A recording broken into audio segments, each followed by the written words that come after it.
خدمت تو آج کل بہویں ویسے ہی چھوڑ دی ہیں، خدمت ودمت گئی تیل لینے کے لیے. آج کل جو نئی نسل ہے نا، ان سے خدمتوں کی توقع نہ رکھیں، یہ بہت ہی معاملہ خراب ہے. ماں باپ سکھاتے ہی نہیں ہیں. ماں باپ نے سارا جو ہے نا ایجوکیشن کو فوکس کیا ہوا ہے، اور ایجوکیشن کا مقصد ہے دولت کمائیں بس. یہ جو ہے نا ایجوکیشن کا مقصد یہ نہیں ہوتا کہ یہ ڈاکٹر بن کے قوم کی خدمت کرے گی. مقصد ہوتا ہے کہ پیسے کمائے گی. یہ MBA کر رہی ہے پیسے کمانے کے لیے، بزنس پڑھ رہی ہے پیسے کمائے، پیسہ پیسہ پیسہ. پیسے کے علاوہ کوئی خدا ہے ہی نہیں آج. یہ سب ٹوپی ڈرامے ہیں کہ ایجوکیشن، ویل ایجوکیشن تو کس سے میچور ہوگا. یہ میچور ہوا کیوں نہیں ہے بھائی؟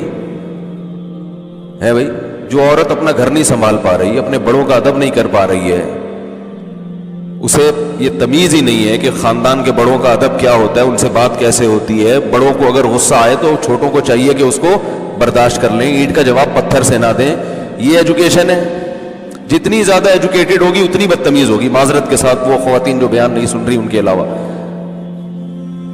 وہ گاؤں دیہات کی جو بالکل نہیں پڑھی ہوئی ہوگی نا، وہ پھر بھی ادب تمیز سے بولو بھائی رہ لے گی، ادب تمیز سے رہ لے گی. ہمارے ایک دوست کی 2 بیوی ہیں، دونوں گاؤں کی دیہاتی ہیں، بہنوں کی طرح رہ رہی ہیں گھر میں، بڑے اچھی زندگی. میں حیران ہوتا ہوں یار یہ تمہیں تو عجائب گھر میں رکھنا چاہیے. وہ کہتے ہیں پڑھی لکھی نہیں ہے، اس لیے سکون سے رہتی ہیں، ماں کا احترام یعنی ساس کا احترام کرتی ہیں، شوہر کو عزت دیتی ہیں، شوہر بھی پھر خرچ کرتا ہے. پڑھی لکھی بالکل نہیں ہے. ایک چیز پڑھ لی ہے انہوں نے، بچپن سے ماں باپ نے پڑھا دی تھی کہ بڑوں کا احترام، شوہر کا احترام، ساس کا احترام، سسر کا احترام، گھر بسانا ہے. سوکن ہو گئی اکٹھی ہیں.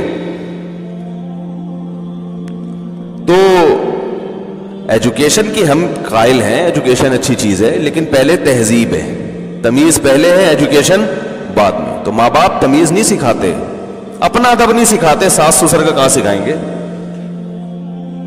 ماں باپ اپنا ادب نہیں سکھا رہے. کیا ہو گیا بھائی؟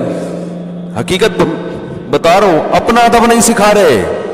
بچے باپ کی ٹوپیاں اچھالتے رہے، بدتمیزی کرتے رہے، ابا ہنس رہے ہوتے ہیں ان کے سامنے، ماں ہنس رہی ہوتی ہے، بیٹی ماں کے سامنے چیختی چلاتی رہے، شوہر ہنس رہا ہوتا ہے. دیکھو کیسا جواب دیا نا بیگم تمہیں ٹکا کے، تمہیں ایسی بچی چاہیے تھی.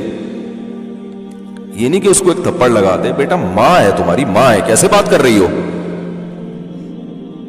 ماں بچی کو سکھاتی ہے جھوٹ بولنا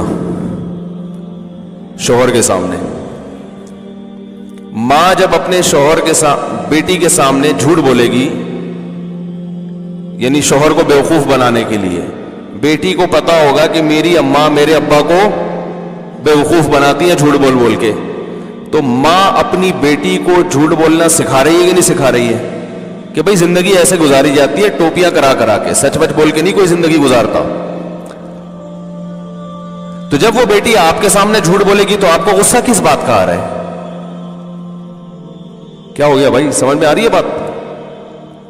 بھائی جب آپ اپنے میاں کے سامنے جھوٹ بولتی ہو اور بیٹی کو پتا ہے کہ میری اماں کیا کر رہی ہیں، سفید جھوٹ بول رہی ہیں، صاف مطلب ہے کہ آپ بیٹی کے دل سے جھوٹ کی نفرت ختم کر رہی ہو. جب ختم کر رہی ہو تو بیٹی پھر آپ کے سامنے بھی جھوٹ بولے گی. اگر سمجھدار ہوگی، بے وقوف ہوگی تو وہ کہے گی بس ابا کے سامنے تو جھوٹ بولنا جائز ہے، اماں کے سامنے جھوٹ بولنا جائز نہیں. یہ پرلے درجے کی احمق ہوگی. یہ بے وقوف. عقل مند ہوگی تو کہے گی جس باپ کو ٹوپی کرانا جائز ہے تو ماں کو ٹوپی کرانا جائز کیوں نہیں ہے؟ اس کے سامنے جھوٹ بولنا جائز کیوں نہیں؟ جب میری اماں میرے ابا کے سامنے زبان چلاتی ہیں تو میں بھی اماں کے سامنے زبان چلاؤں گی تو کیا گناہ ہو گیا؟ بھائی شوہر کا رشتہ قابل احترام ہے، تو میری اماں جب احترام نہیں کرتی تو اماں بھی تو قابل احترام ہے، تو میں احترام کیوں کروں؟ تو یہ کلچر یہی ہے، یہ سب چلتا ہے. سمجھ رہے کہ نہیں سمجھ رہے؟ تو دین اپنی زندگیوں سے نکال دو گے نا میرے بھائی، کچھ بھی نہیں بچے گا سوائے دولت، پیسہ پیسہ پیسہ پیسہ. بس ہر چیز کیا بنا دی ہے؟ پیسہ. اور اس کا انجام بہت